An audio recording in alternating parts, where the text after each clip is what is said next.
Alors, quand on parle de la relation économique entre l'Union européenne et ses pays membres, on la décrit souvent comme une sorte de grand marché, un compromis. L'idée, c'est que chaque pays échange une part de sa souveraineté contre des avantages collectifs. Mais concrètement, en quoi consiste ce deal? Allez, on plonge dans ce décryptage pour y voir plus clair. Et ça nous amène directement à la question centrale. Dans quelle mesure un pays reste-t-il vraiment maître de ses propres décisions économiques une fois qu'il est dans l'Union? C'est ce dilemme qu'on va explorer. Voici le programme pour tout comprendre. D'abord, on va regarder les principes qui encadrent tout ça, les règles du jeu. Ensuite, le plus gros morceau, la monnaie. Puis, ce qui reste aux États, à savoir le budget. Et enfin, on fera le bilan de ce grand marché. Alors, première étape, les règles du jeu. Parce qu'avant de parler de qui a le pouvoir de faire quoi, il faut bien comprendre le cadre. L'action de l'Union européenne, elle n'est pas illimitée, loin de là. En fait, elle est encadrée par deux principes fondamentaux. Le premier, c'est le principe de subsidiarité. L'idée est assez simple au fond.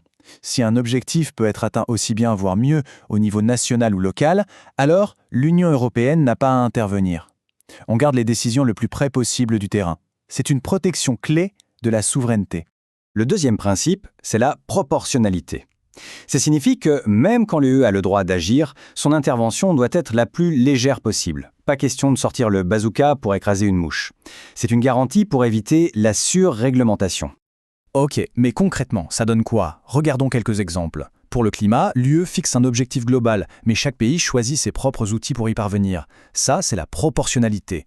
À l'inverse, l'éducation, ça reste une affaire 100% nationale, en vertu de la subsidiarité. Et puis, il y a la grande exception, la politique monétaire.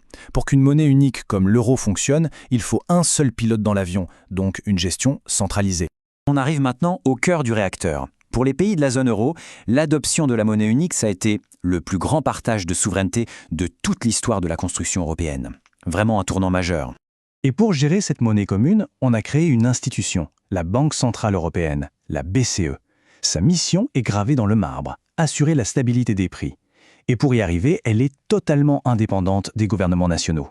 Ça la met à l'abri des pressions politiques de court terme. Et cette mission de stabilité, elle se résume à un chiffre clé, 2%. C'est la cible d'inflation qui guide absolument toutes les décisions de la BCE. L'idée, c'est de ne pas avoir une inflation trop haute, qui érode le pouvoir d'achat, ni trop basse, ce qui risquerait de nous faire tomber en déflation. Un vrai poison pour l'économie. Mais comment la BCE fait-elle pour atteindre cet objectif? En temps normal, elle utilise sa politique dite conventionnelle. En gros, elle ajuste ses taux d'intérêt directeurs. Si elle les baisse, l'argent coûte moins cher pour les banques, et donc pour les entreprises et les ménages qui empruntent. Ça stimule l'économie. Si elle les augmente, ça la freine. Sauf que voilà, parfois les temps ne sont pas normaux. Face à des crises géantes comme celle de 2008, les taux d'intérêt étaient déjà au plus bas, proche de zéro. L'outil habituel ne fonctionnait plus. La BCE a donc dû sortir l'artillerie lourde, des instruments non conventionnels, comme le fameux quantitative easing. Le quantitative easing, ou QE, qu'est-ce que c'est? En gros, la BCE se met à acheter massivement des dettes d'État et d'entreprises sur les marchés. Le but est double, inonder l'économie d'argent pour éviter la déflation et faire baisser les taux d'intérêt à long terme pour que l'investissement reparte. C'était vraiment une mesure de crise qui a été mise de côté avec le retour de l'inflation. Bon, si les États de la zone euro ont transféré leur pouvoir sur la monnaie, il leur reste quand même une compétence absolument essentielle, la politique budgétaire. Mais attention, là encore, cette souveraineté n'est pas totale. Chaque État reste maître de ses impôts et de ses dépenses. C'est un outil fondamental pour agir sur l'économie. Sauf que, comme les économies de la zone euro sont très liées, les problèmes budgétaires d'un pays peuvent vite contaminer les autres. C'est pour ça qu'on a mis en place des règles communes. La première règle d'or, c'est celle du déficit public.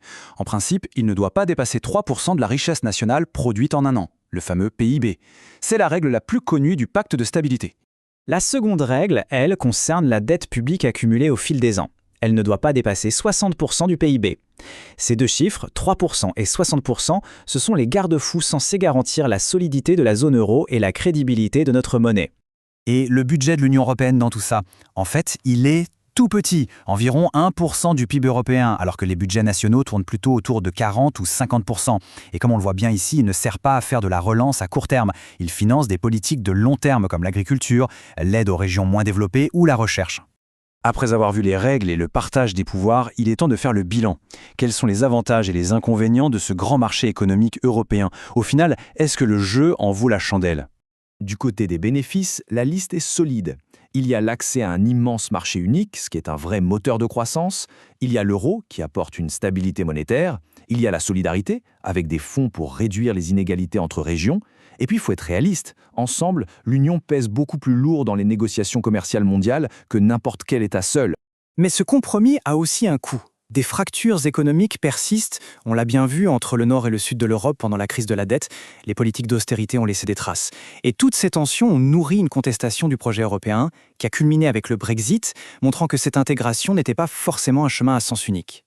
Cette phrase résume parfaitement le dilemme. C'est vrai, l'appartenance à l'UE limite l'autonomie des États, mais en échange, elle offre des outils et une stabilité qu'aucun pays ne pourrait espérer obtenir seul dans le monde d'aujourd'hui. C'est vraiment l'essence même du compromis européen.